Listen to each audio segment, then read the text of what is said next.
Yeah, thanks very much. I mean, it's nice to be here.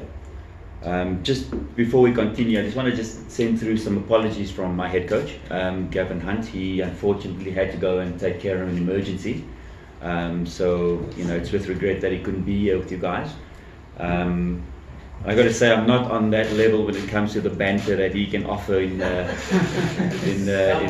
conferences like this, and you can see I'm sweating already just trying to keep up with him. But maybe I'll bring a different perspective in terms of where we are and the club and how we're going. So yeah, just to send these apologies through first and foremost. What's lovely is to still be in the cup. As you rightfully say, it's been a while since we've had a run in a cup like this, and at this stage we consider it a bonus still to be in the hat. And of course, coming up against Richards Bay is going to pose a challenge in itself. Firstly, they're hovering at the bottom of the table, which is an added pressure on them from a league perspective. But they're also looking to just change their focus a little bit and have a run from a different perspective in this cup. So by any means, it's not going to be an easy fixture for us. And our work on the training ground is gearing us towards that. And we'll definitely see how that goes. But it's not going to be an easy one, that's for sure. Thank you very much. Let's take questions from the floor, just by a show of hands. I'll take the first one. We've got Mazwola Mulefe from the SABC. Thank you. Thanks. Coach Andre, Coach Gavin often speaks about maybe this season SuperSport hasn't been perhaps given enough credit, using a lot of players from the youth academy, and still third with a squad that he believes is not necessarily better than the two above in Orlando Pirates and maybe Sundowns. Could this cup competition give SuperSport an opportunity also to maybe quiet down the noise, and that you're no longer in the Confed Cup, maybe that little bit of distraction and pulling you in different directions with as far as the squad depth is concerned, that you might not even have to necessarily face the big guns to try and win this cup competition? That's a great question. You're 100% correct, and as much as Gavin feels that we haven't been given enough credit from a youth perspective in terms of who we've brought through, who we've played in teams, who we've played in games, and how the young players have fared so far, I was very sort of pleasantly, not surprised, but intrigued that when I've looked through social media platforms, I've seen a bit of credit being given, and I've seen how the general public have responded to what Gavin has done in terms of bringing through and not being scared to bring through our younger players. And that's wonderful to see, because in all honesty, our younger players have more than stood up to the task. We've used them abundantly on the African continent, and it's been a massive learning curve. I just saw a social media post the other day saying that 11 of the players who won our DDC league title last year played in our last game against USM in Algeria. And we lost the game 2-1, but they more than held their own against a star-studded team like that, or a big team like that on the African continent. So that's testament to how Gavin has sort of blooded them and used them and integrated them with the more senior players. And so as you put the question, this is another game from a cup competition perspective where positions are up for grabs with these young players, and we're keeping faith in them. We don't have the biggest squad around, and we're a club that over the years has taken a lot of pride in our development structures by bringing through players, and it's out there for all to see how they've progressed, not only in the club itself but where they've gone on with bigger moves. And that should be it. They should be allowed to go and to go and flourish and to go and grab the big contracts, if you like. And we've played a massive part in that, and we're very proud of the outcomes so far of our young players as they've progressed. Coach, just try and focus on that camera. He won't feel disrespected. But he's a good looking guy. All right, next question, Nyandu, also from the SABC. Yeah. Coach, just to follow up on Mazil's question, winning this cup competition or finishing second or third, but especially talking about this competition, winning it takes you back to the CLEF Confed, depending if maybe you also won the second spot. But I'm looking at how your approach to the CLEF Confed. I will not say that you're not competitive, but maybe you didn't seem like a team that really wanted to get into the knockout phase. So obviously you've got your own objectives. But I'm trying to look at the balance, and I'm looking at the situation now that Sundowns is the only PSL team left in the CAF competitions. Is it fair? Don't we look like maybe we want to present the story and the face that we had at the AFCON of the strong league on the continent, that all its 4 teams that enter the competition can possibly go all the way? That's a very good point. And I think what our showing at AFCON has done is put not only our national team on the African map once again, and I think as clubs who are participating in the tournaments, in the tournaments itself, must try their level best to take that and keep progressing at club level on the African continent. So that's important for clubs to understand from a personal perspective, and that of SuperSport United. I think there are many factors we've got to take into account when you're traveling into the African continent. One of them, and very importantly, is squad size. It's very difficult when you have league congested sort of fixtures, if you like, through the entire season, your travels on the local front, your travels in Africa, and if you don't have that squad size and the experience that goes with that squad size, and I suppose we've got to be honest and say that there's a massive gulf in terms of squad size, talent on the field, for example, when you look at Sundowns as opposed to other clubs. And yes, that's no excuse. We've got to manage the expectations of the tournaments as best we can. And when you look at the league positions after the group stages, anyone will go, oh, but SuperSport's not serious about the tournament.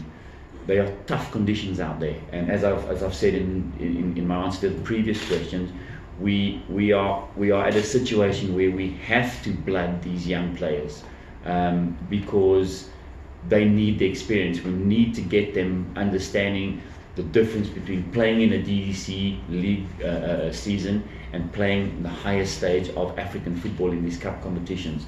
So it does become very difficult, but I can assure you that as a club we take the competition very, very seriously on the African continent. It's how best we can navigate our starting 11s through the African competitions, for example, and also to get the required results. The results haven't come our way. The travels were tough, there's no doubt about that, and any team, even Sundowns, will tell you that if you're not able to charter flights that take you directly to where you go, and you've got to travel the continent to get to one place at a time, it's difficult. It plays a strain and a stressful part on the mental side, the mental toughness of players and teams, and as technical team we've got to try and negotiate that as best we can, and so there's no doubt about it. It's a competition we take seriously, and it's a competition that we will be doing our very best to get back into next season, because we take a season that's passed on the African continent and we know where we've got to learn, where we've got to improve situations on the training ground, our travels, the timing, the selection of players, all of those things fit into it. And so that's what this has given us so far this season. Again, it's a cup competition that we want to go deep in. We've been known as one of the clubs who are cup kings, for example, if you like. Cup final after cup final, you would have found us there. We've taken a bit of a knock in terms of where we are in terms of our journey in cup competitions, but again, the fact that we are still here gives us an opportunity to go very deep into the tournament. And like you say, who knows, maybe we'll miss some of the so-called big teams, but you never know how the draw goes. But again, it's a cup competition that we've got a good relationship with, and we want to keep that relationship going by staying as long as we can. Okay, Mahlatsi. Coach, we sort of interact a lot with Coach Covenant. There's a theme that he goes on about when he sort of talks about the shortcomings that the club has in terms of results mostly.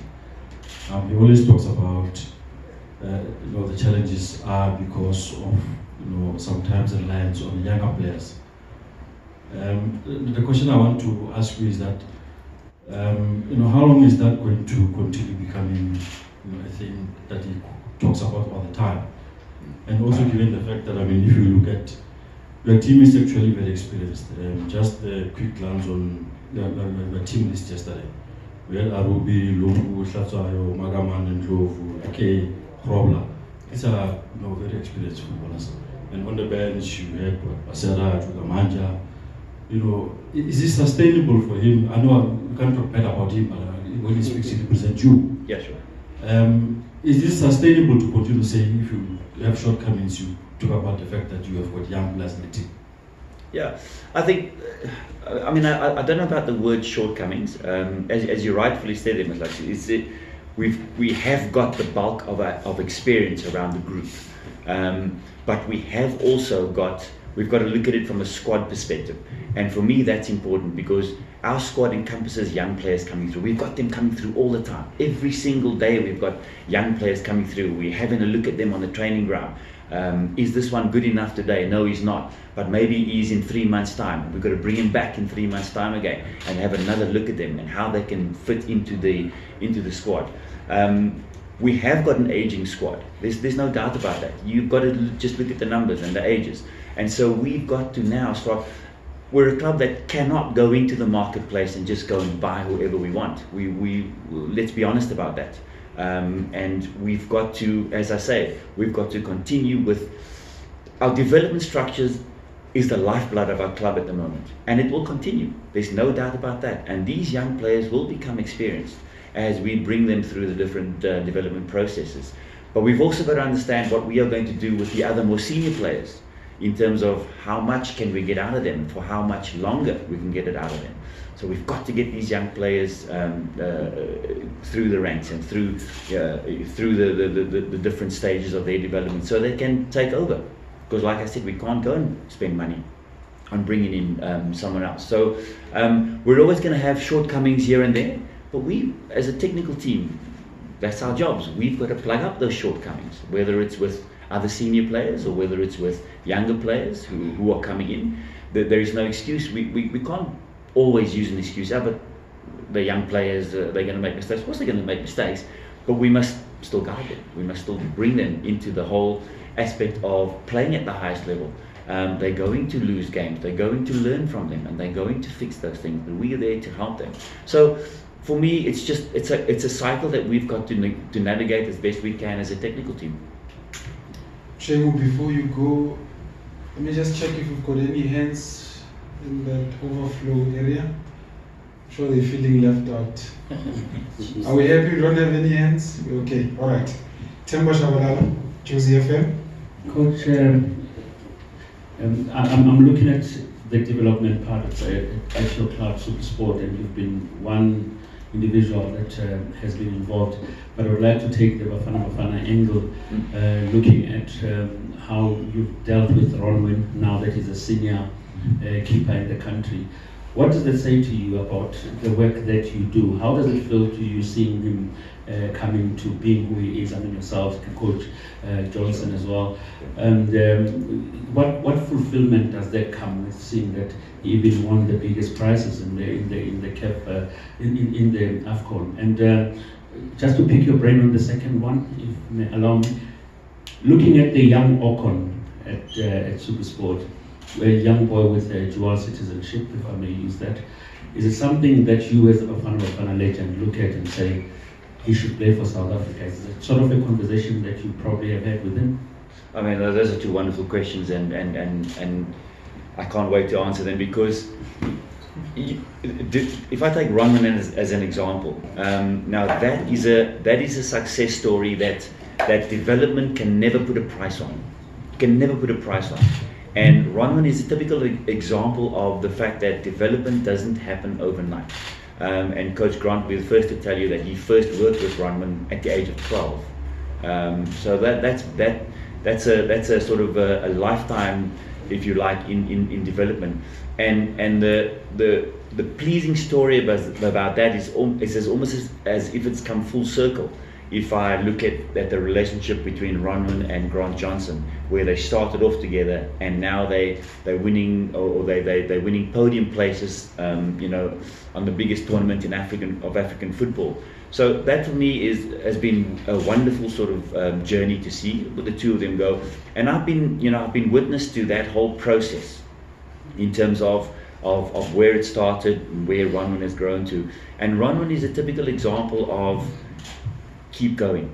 You're going to hit those bumps in the road. But he's proved that if you keep going, you're going to get where you deserve to get. And where's he now? He's the captain of our national team, and it's through that journey that he's not given up on. So as a club, we take a lot of pride in the role that we've played, just in Ronman as an example, and there've been many others, and I guarantee that there'll be more to come. So you know, that journey is, and I look at Ronman as an example and I go, man, if I had that kind of development back in the day, you know, that's where we needed to be from day one.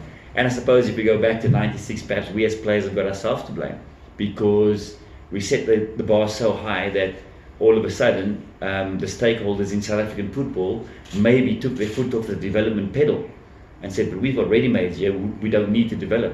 I think we've got to change that mindset. And at SuperSport United, we are changing that mindset, because you can see the pipeline that is coming through from the talent that we have, and the talent that we are just putting out there in the market. And to come to your second question, Emir Okan is the next one on that radar. And I don't want to hype him up and put him out there and say he's the best, because he's 20 years old, I think. You know, shoot me for a few months, maybe he's 19. You know, but he's a super talent. He's a super talent, and I'm not even putting pressure on him, because I know he can handle the pressure. He's starting to prove it in games, and we need to look after him. And you spoke about that dual citizenship. We better be careful that we don't lose him, because he's one thing. And I know what I'm talking about, because I've had the privilege of playing behind some of the best defenders in South Africa. And I don't even need to mention names. You guys know who I'm talking about. And I'm telling you now, in a few years' time, he's going to be up there or even better than those ones. Okay, last question, Mazola. Can we just get a microphone to him, please? Coach Andre, on Richards Bay, I think, if memory serves, the last trip there is one to forget. You know, what makes it a tricky side? Even the previous season, even when you met them in December, I think they were already sort of down there before the changes. And they seem to raise their game against maybe the Gauteng sides most of the time. What do you make of that encounter? Like I said, the Richards Bay trip's not going to be an easy one, and you're quite right. It was one to forget, the last trip. Yes, there was a standing off, and you know, when you go down to 10 men, it's difficult to navigate a game like that, because we mustn't underestimate, first and foremost, the home support they get there. They seem to have built up a little band of supporters there who get so much behind them. And I could see, just sitting on the bench at that particular game, I could see how it got the team going. And that for me is important to understand when we're trying to negotiate this particular game. They just almost seem to get a bee in their bonnet when they played against us. And now, I'm not trying to take it away from them, because I think on the day, and let's be honest, on the day, even if we had 11 men on that field, I think they still potentially could have won that game. That's how good they were on the day. And so we recognize that. Of course, there's opposition analysis. and you have to take care that you spend enough time on their position analysis, as we will be doing against them, against this particular team. But we're also a team who like to focus a lot on us, on our work and what we need to do in terms of getting over the line in this particular game. And so we are doing that at the moment. Yes, the games are coming thick and fast. We don't get a lot of time to specifically focus. You know, we go last night and we've got to give the players a rest today. We're back tomorrow. Sort of just spending all our focus on this particular game, and then we'll travel to the game. So we've got to be careful how we manage the players and what we're looking for from them, and how much time we spend on what we need to particularly do in this game. But they've got some quality in that team. I think we must not underestimate the quality they've got. And when I look at the way they play, I'm thinking, how are they in the league table where they are? Because they're a well-coached side. They gel together nicely. They know what to expect from one another as teammates on the field of play. So we've got to be careful about that, and we've got our work cut out for us in terms of exactly how we put the team out against this team on the weekend.